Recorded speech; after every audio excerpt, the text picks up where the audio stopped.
बच्चों, आज हम अपना एक नया अध्याय शुरू करने जा रहे हैं जिसका नाम है संविधान एक जीवंत दस्तावेज।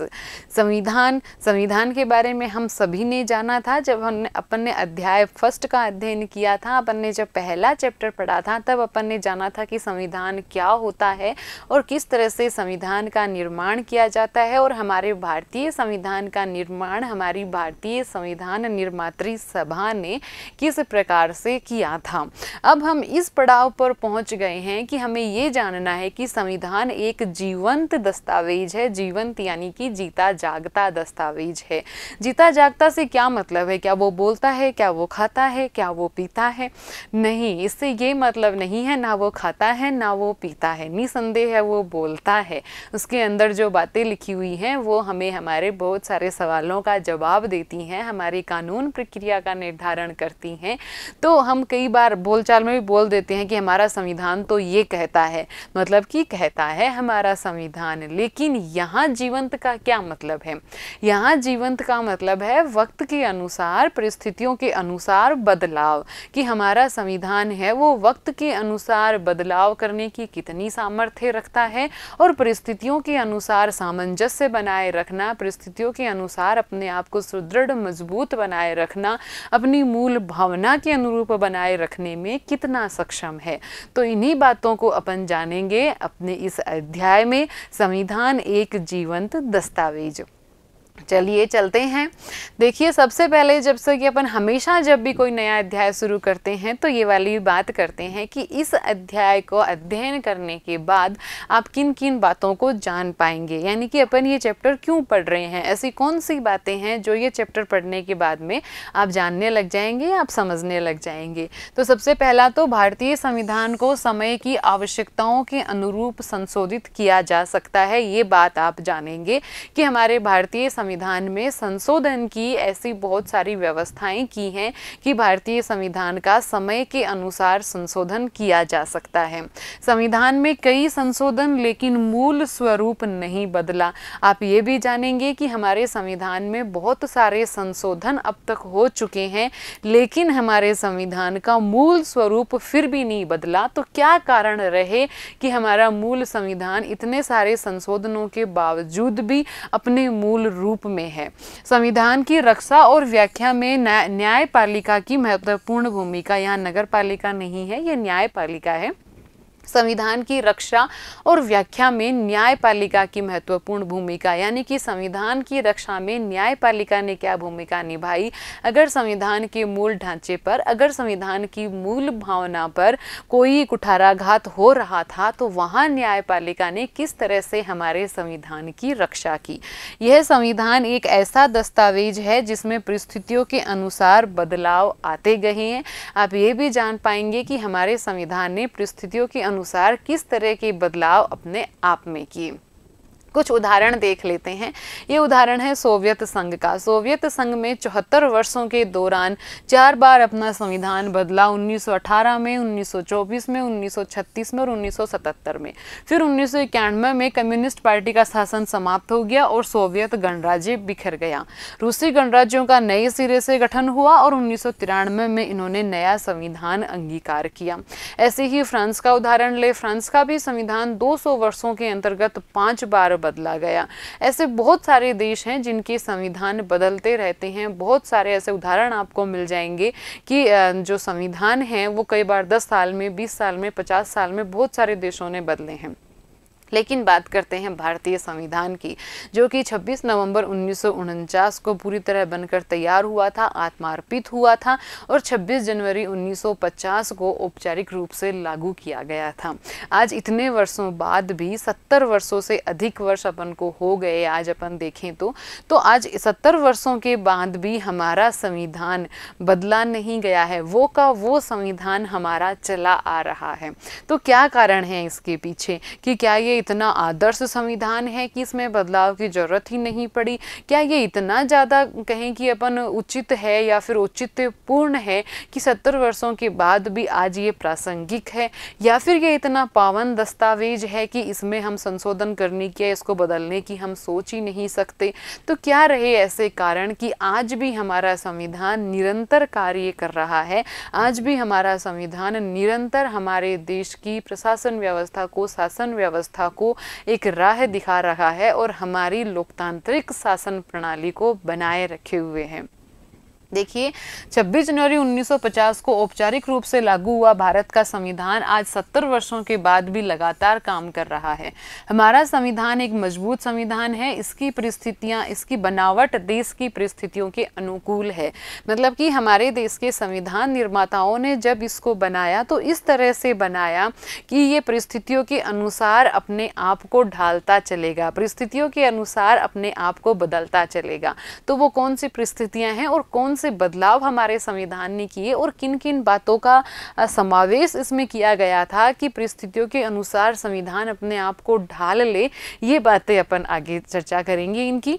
संविधान में इस बात की स्वीकार्यता भी कि समय की जरूरत को देखते हुए इसके अनुकूल संविधान में संशोधन हो सकता है और संविधान में इस बात का भी एक तरह से पूरा प्रावधान किया गया है कि यूं ही बिना मतलब ही अनावश्यक कारणों से ही संविधान को बदला ना जा सके।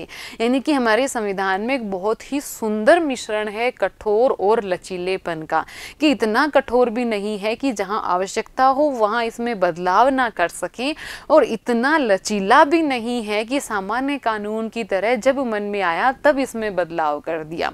देखते हैं क्यों है हमारा संविधान एक जीवंत दस्तावेज, कौन कौन सी बातें हैं, कौन कौन सी ऐसी चीजें हैं जो कि हमारे संविधान को जीवंत दस्तावेज बनाती हैं। देखिए, हमारा संविधान भविष्य में आने वाली चुनौतियों के समाधान में सक्षम है।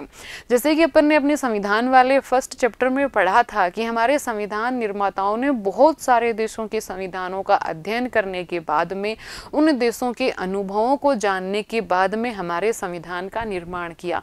तो उन्होंने बड़ी ही दूरदृष्टि रखते हुए भविष्य में आने वाली क्या क्या चुनौतियां हो सकती हैं और उन चुनौतियों के उचित समाधान क्या हो सकते हैं, इन बातों का समावेश हमारे संविधान में किया था।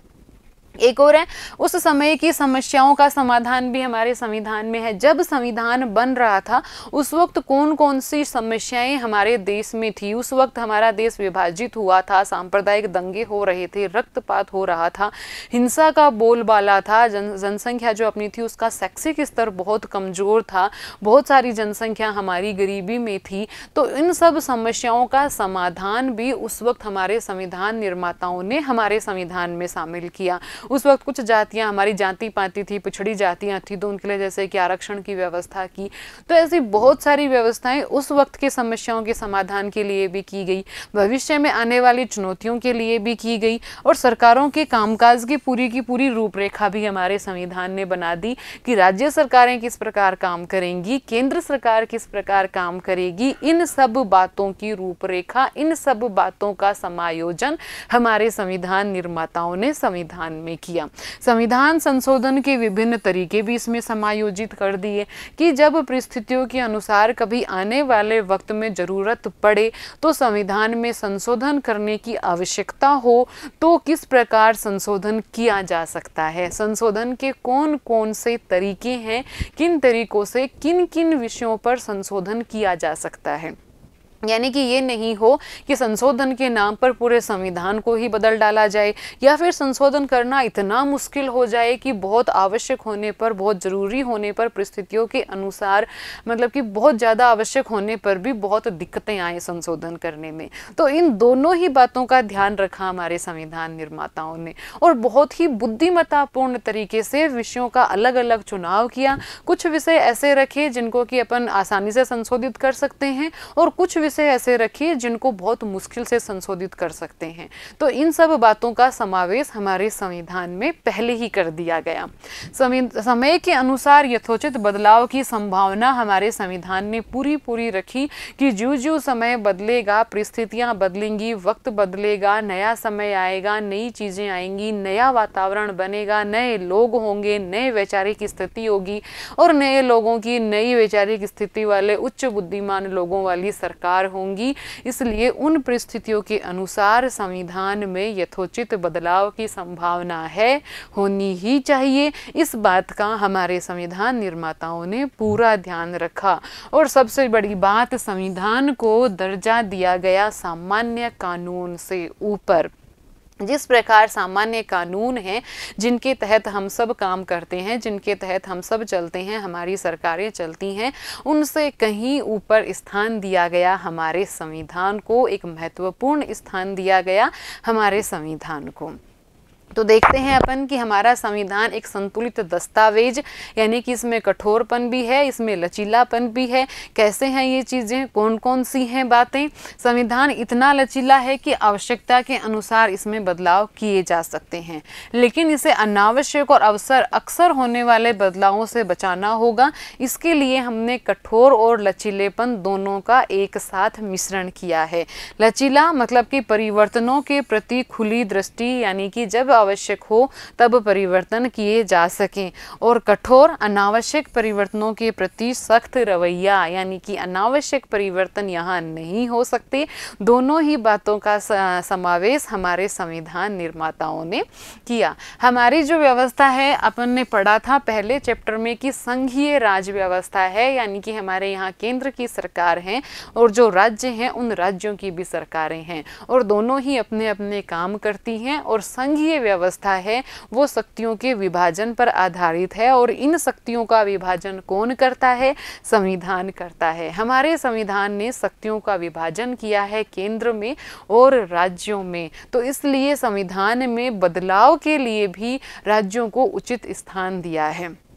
देखिए, संविधान में ऐसे प्रावधान हैं कि राज्यों की शक्तियों को उनकी सहमति के बिना हटाया नहीं जा सकता है। इस बात का भी संविधान निर्माताओं ने ध्यान रखा कि संघीय व्यवस्था तभी अच्छी और मजबूत बन पाएगी जब राज्यों को भी शक्तियां दी जाएंगी और संसद के पास, केंद्र के पास इतनी शक्तियां ना हो कि वो राज्यों की शक्तियों को समाप्त कर दें या कम कर दें। तो इस बात का प्रावधान हमारे संविधान में किया गया। कुछ पक्ष इतने केंद्रीय महत्व के हैं कि संविधान संशोधन के दायरे से ही उनको बाहर रखा, कि कुछ पक्ष हैं जो कि इतने ज़्यादा महत्वपूर्ण हैं कि उनमें संशोधन होना उचित नहीं है। कुछ मामले इतने सामान्य कि संसद सामान्य कानून बनाकर ही संशोधन कर सकती है। इसलिए हमारे संविधान में संशोधन के कई तरीके लिए कि कुछ विषय तो ऐसे हैं जिनको कि अपन सामान्य कानून की तरह ही बदल लें कि भाई ठीक है, वक्त बदला, परिस्थितियां बदली, तो कोई बात नहीं, उनमें बदलाव होना चाहिए। इससे कोई विशेष फर्क नहीं पड़ेगा, किसी की शक्तियां कम नहीं होंगी, किसी के ऊपर अतिक्रमण नहीं करेगा कोई अन्य अंग, तो उन विषयों को सामान्य कानून की तरह ही संशोधित किया जा सकता है। कुछ विषय इतने महत्वपूर्ण रखे कि उनको विशेष बहुमत के द्वारा संशोधित किया जाए, और कुछ विषय इतने ज़्यादा महत्वपूर्ण हैं जो कि राज्यों की शक्तियों से संबंधित भी हैं, तो उनके संशोधन में और अधिक कठोरता ले आए गए। तो हमारे संविधान में संशोधन के 3 तरीके हैं। देखते हैं अपन कौन कौन से ये 3 तरीके हैं। और सबसे बड़ी इम्पोर्टेंट बात मैं यहाँ से बता दूँ आपको कि इस जगह से क्वेश्चन लगभग हर कॉम्पिटिशन एग्जाम में पूछा जाता है कि हमारे संविधान में संशोधन के कितने तरीके हैं। तो हमारे संविधान में संविधान संशोधन के 3 तरीके हैं, लेकिन अनुच्छेद 368 जो कि संविधान संशोधन की व्याख्या करता है, उसके तहत केवल 2 तरीके हैं। जो पहला तरीका है जो ये है कि संसद में सामान्य बहुमत के आधार पर कतिपय वो संशोधन, तो ये कतिपय अनुच्छेदों में निर्दिष्ट प्रक्रिया के अनुसार है। ये सामान्य कानून के द्वारा जो संशोधन होता है, सामान्य कानून बनाकर सामान्य बहुमत के द्वारा, वो अनुच्छेद 368 के अंतर्गत नहीं आता है।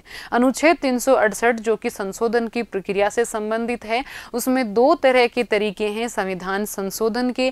पहला तरीका कौन सा है? पहला तरीका है दोनों सदनों में अलग अलग विशेष बहुमत के आधार पर। और ये क्या प्रक्रिया होती है, ये अपन आगे के वीडियो में पढ़ेंगे कि दोनों सदनों में अलग अलग का क्या मतलब है। विशेष बहुमत का क्या मतलब है। और जो तीसरी प्रक्रिया है वो है कि विशेष बहुमत तो होगा ही होगा दोनों सदनों में, मतलब ये वाली प्रक्रिया तो होगी ही होगी, प्लस भारत के जितने भी राज्य हैं उनमें आधे राज्यों की सहमति भी यहाँ चाहिए होगी। तो ये दोनों की दोनों प्रक्रियाएं अपनाई गई हैं अनुच्छेद 368 में। और जो सामान्य संशोधन है, सामान्य बहुमत के द्वारा संशोधन है, कानून की तरह संशोधन है, वो अनुच्छेद 368 के अंतर्गत नहीं आती है वो प्रक्रिया। तो ये वाला हमेशा ध्यान रखना है। अगर ये क्वेश्चन है कि भारत के संविधान में कितनी प्रक्रियाएं हैं, तो 3 प्रक्रियाएं हैं, लेकिन अनुच्छेद 368 में कितनी प्रक्रियाएं हैं, तो वो 2 प्रक्रियाएं हैं। तो ये अपन ने जाना कि किस तरह से हमारा संविधान है वो एक जीवंत दस्तावेज अपने आप को बनाता है, उसमें कठोर और लचीलेपन का कितना सुंदर मिश्रण है। तो शायद आप समझ गए होंगे कि हमारा भारतीय संविधान है वो आज इतने वर्षों बाद भी क्यों निरंतर काम कर रहा है, क्यों अनवरत प्रगति पथ पर अग्रसर है। तो क्वेश्चन भी यही है कि भारतीय संविधान आज 70 वर्षों बाद भी निरंतर कार्य कर रहा है, इसके क्या कारण आप समझ पाए हैं। बेशक आप इसके बहुत सारे कारण समझ पाए होंगे, तो इसका आंसर दीजिए। और अगले वीडियो में अपन पढ़ेंगे संविधान में ये जो अपन ने प्रक्रियाएं बताई थी, इन प्रक्रियाओं का विस्तार से अध्ययन की, क्या सामान्य बहुमत से संशोधन होता है, किस तरह से विशेष बहुमत से संशोधन होता है, और किस तरह से राज्यों की सहमति के साथ संशोधन होता है, कौन कौन से वो विषय हैं। तब तक के लिए धन्यवाद।